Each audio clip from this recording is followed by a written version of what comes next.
지난 9월입니다. 미국 상원 청문회장에선 아들을 잃은 한 엄마의 담담하지만 뼈아픈 증언이 전해졌습니다. 이 엄마가 아들의 죽음의 원인으로 지목한 대상은 가족도 친구도 흉악범도 아닌 휴대전화 속 캐릭터 AI라는 인공지능 챗봇이었습니다.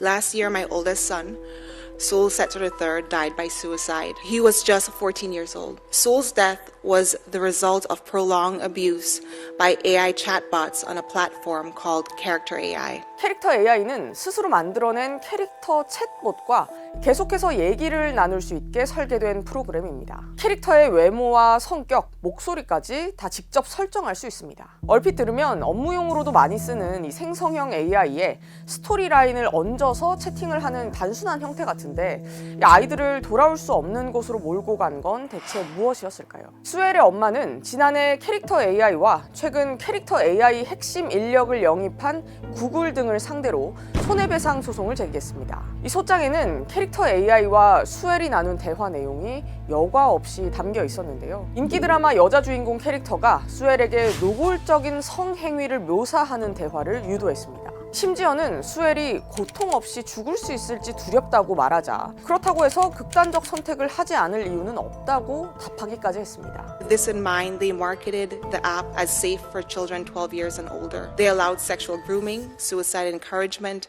and the unlicensed practice of psychotherapy, all while collecting children's most private thoughts to further train their models. 실제로 10대 소녀로 가장에 50시간 동안 챗봇과 대화한 결과 5분에 한 번꼴로 이 문제에 공감해주는 듯한 화법을 이용하면서 엄마에겐 비밀로 하라고 그루밍하고 또 코카인 사용법을 알려주는 범죄까지 부추기는 등의 심각한 유해 사례가 발견됐다는 연구도 있었습니다. 캐릭터 AI의 시스템 자체가 긍정적인 피드백을 받았을 때 특히 청소년들의 도파민 반응이 활성화된다는 점을 활용해 설계된 데 그 원인이 있다고 전문가들은 말합니다. Adolescents have a hypersensitive response to this because the area of the brain that stops them or makes them question or think about what to do is not yet fully activated. 이 비극은 캐릭터 AI의 설계 철학에서 이미 예견된 일일지도 모릅니다. 캐릭터 AI의 창립자이자 천재 개발자로 알려진 노암 샤지어는 캐릭터 AI는 단순히 구글을 대체하기 위한 존재가 아니라 어머니를 대체하기 위한 존재라는 야망을 밝히기도 했습니다. 애초 그 정도로 강력한 감정적 유착을 목표로 만들어진 앱이란 뜻이기도 한데요. 바꿔 말하면 청소년들이 한번 빠지면 이걸 거부하고 빠져나오기가 어렵다는 겁니다. We hear a lot more from users. I'm talking to a video game character who's now my new therapist and this makes me feel better. 미국 청소년 3명 중 1명이 AI 챗봇과 매일 대화하고 있는 걸로 나타나면서 AI는 언제나 인간의 충직한 비서에만 머물 거라는 낙관이 약한 고리인 청소년들의 일상에서부터 무너지기 시작했습니다. 미국 캘리포니아주가 가장 먼저 칼을 빼들었습니다. 개빈 뉴섬 주지사가 미국 최초의 동반자형 챗봇 규제 법안에 서명했습니다. 사용자가 미성년자일 경우 채팅을 하고 있는 대상이 AI라는 걸 명확히 밝히도록 하고 또 자살 충동이나 자해 같은 콘텐츠 생성을 막기 위한 프로토콜을 의무적으로 마련해야 한다고 명시했습니다.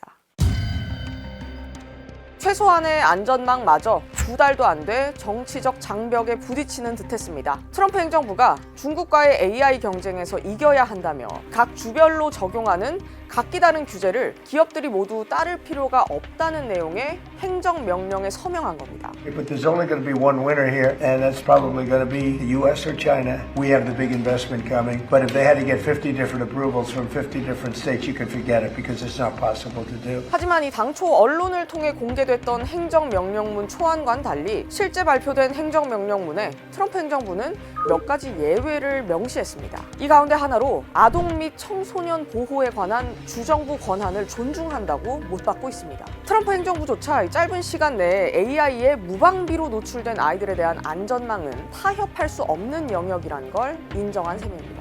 상황이 이쯤 되자 거칠 것 없던 AI 기업들도 태세 전환에 나섰습니다. 잇따르는 소송에 캐릭터 AI는 미성년자의 앱 접근을 제한하고 짜여진 틀 안에서만 이야기를 풀어나가는 스토리 기능을 탑재했습니다. 역시 비슷하게 청소년들의 자살을 방조했다는 이유로 손해배상 청구 소송이 잇따라 제기된 챗GPT의 오픈 AI 또한 대화 상대가 미성년자일 가능성을 예측할 수 있게 하는 모델을 순차적으로 도입하기로 했습니다. 이제 우리도 이 지구 반대편에 사건의 선례를 남 얘기로만 치부하기는 어려워졌습니다. 지난해 우리나라 전국 중고등학생 가운데 이 생성형 AI를 사용한 적 있다고 응답한 학생은 전체의 67.9%였습니다. 하지만 AI의 오류나 편향성을 확인하는 데 대한 경험 수준은 매우 낮았습니다. 부랴부랴 우리 정부도 생성형 AI 서비스 이용자 보호 가이드라인을 발표했습니다. 하지만 말 그대로 구속력 없는 가이드라인에 불과합니다. 내년부터 시행되는 AI 기본법 또한 규제보다는 일단 국내 AI의 진흥에 초점을 맞춘 법이란 평가가 많습니다. 미국의 사례가 우리에게 주는 교훈은 명확합니다.